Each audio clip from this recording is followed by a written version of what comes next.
Good morning, good morning.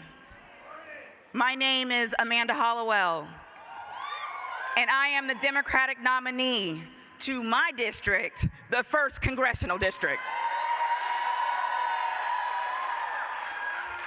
I am running on a people-first agenda that puts people first, and at the same time, for the first time in 30 years, we don't have to deal with someone else that doesn't represent us in this seat. Bye, buddy. And this first-time candidate did something very hard.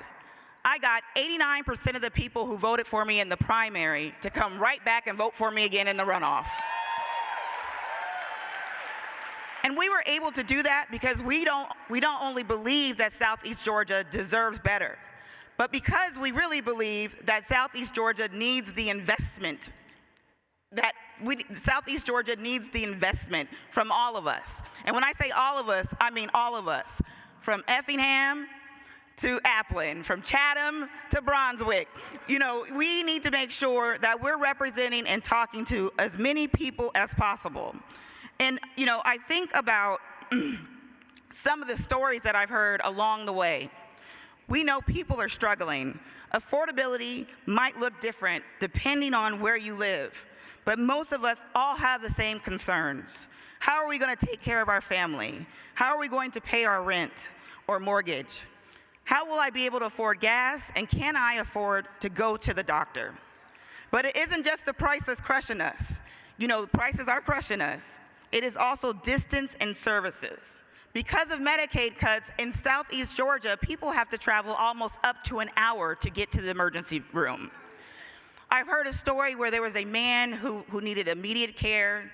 He was in the ambulance got stopped by the train. By the time the train moved, they still had an hour to go to get him to save his life. For our women and our mothers, we only have 3 labor and delivery services or hospitals here in this area, and that's not right. This is not how life should be in the richest country of the world in 2026. And it doesn't have to be that way. When policy fails people, the only right answer is to put people first.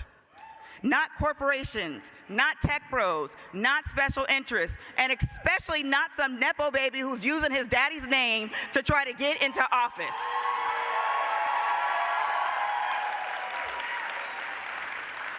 This is personal for me. I am part of the sandwich generation.